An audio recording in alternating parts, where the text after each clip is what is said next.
అసూయ, ద్వేషం, కుళ్ళు, కుతంత్రాలు పూర్తిగా నిండిపోయిన మనిషి తనను తాను నాశనం చేసుకుంటారు అని చెప్పి చాలా సార్లు మనం చదువుకున్నాం. మన స్కూల్లో చదువుకునేటప్పుడు గోడల మీద రాసిన రాతలు చూసాం.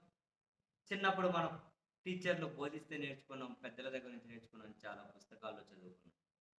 కానీ ఆంధ్రప్రదేశ్ ముఖ చిత్రం మీద ఈ మొత్తం కుళ్ళు, కుతంత్రాలు, ద్వేషం, అసూయ నింపుకున్నటువంటి వ్యక్తులు వాళ్ళను వాళ్ళు నాశనం చేసుకోవడమే కాకుండా మీడియా అనబడే చాలా చాలా బలమైన వ్యవస్థను కూడా కూల్చేస్తున్నారు. మరికొందరు వ్యక్తులు కూడా కొన్ని వ్యవస్థల్లోకి చొరబడి ఆ వ్యవస్థల నాశనానికి వాళ్ళు కారకులవుతూ ఉన్నారు.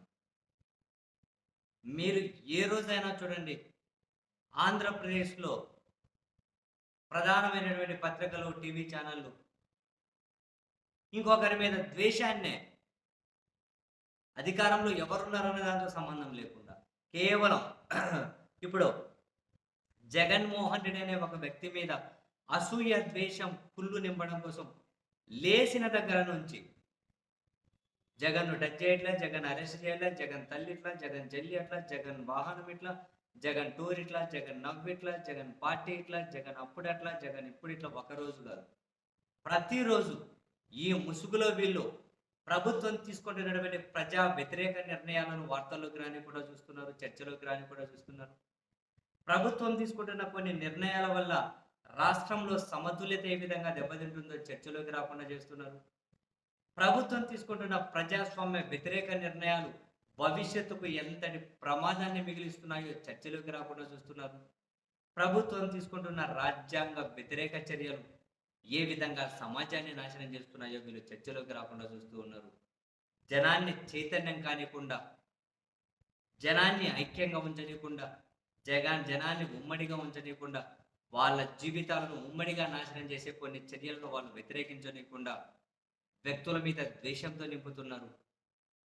కులాల మీద ద్వేషాన్ని నింపుతూ ఉన్నారు. పార్టీల మీద ద్వేషాన్ని నింపుతూ ఉన్నారు. అసలైన అంశాలు అసలు చర్చలోకి రానికుండా చేస్తూ ఉన్నారు. మొత్తం జనాన్నే నాశనం చేసే పరిస్థితి. వ్యవస్థను నాశనం చేసే పరిస్థితి.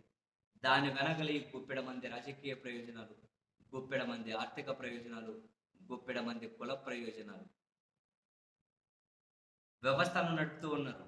కుళ్ళుతో నిండిపోయిన వాళ్ళు, కుతంత్రాలతో నిండిపోయిన వాళ్ళు, ద్వేషంతో నిండిపోయిన వాళ్ళు, అసూయతో నిండిపోయిన వాళ్ళు. ఎంత ప్రమాదకరం! ప్రజలు తెలుసుకునే పరిస్థితిలో లేకుండా పోతూ ఉన్నారు.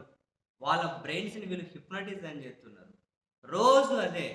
ఒక వ్యక్తి మీద ద్వేషం. కానీ జనాలు వీళ్ళని అసహించుకోవాలిగా. రోజు ఏంట్రా బాబు! అధికారంలో ఉన్నోళ్ళు తీసుకుంటున్న నిర్ణయాల మీద చర్చ పెట్టండి. అధికారంలో ఉన్న వాళ్ళు తీసుకునే నిర్ణయాలు ప్రజలకు ఎట్లా మేలో, ఎట్లా కాదో జనాన్ని చైతన్యం చేయండి అని చెప్పి జనం నుంచి అటువంటి ఆలోచనే రావట్లేదు. ఆ విధమైన డిమాండ్సే జనం నుంచి రావట్లేదు. ప్రజా వ్యతిరేక నిర్ణయాల మీద జనం నుంచి నిరసనే కనిపించడంలే. రాష్ట్రంలో ఆ మూల నుంచి ఈ మూల వరకు జనాలందరూ నిస్తేజమైపోయారు. జనాలందరిలోనూ వీళ్ళు విద్వేషాన్ని నింపుతూ ఉన్నారు. ఆ పక్క, ఈ పక్క ఏదో పక్క విద్వేషాన్ని. ఎంత దారుణం! ఎంత వినాశనం వైపు తీసుకెళ్తూ ఉన్నారు. ఎంత దారుణంగా వాళ్ళు పతనం అయిపోయి సమాజాన్ని, రాష్ట్రాన్ని కూడా పతనం వైపు తీసుకెళ్తున్నారో ఎప్పుడైనా ఆలోచించారా? ద్రోహం చేస్తూ ఉన్నారు రాష్ట్రానికి. అన్యాయం చేస్తూ ఉన్నారు. కానీ రియలైజ్ అవుతారా? వాళ్ళ ఆర్థిక ప్రయోజనాలున్నాయి, రాజకీయ ప్రయోజనాలున్నాయి, కొందరికి కుల ప్రయోజనాలు కూడా. వాళ్ళు రియలైజ్ అవ్వరు. కానీ జనాలలో చైతన్యం ఆశించొచ్చా? సాధ్యమా? కాలానికే తెలియాలి.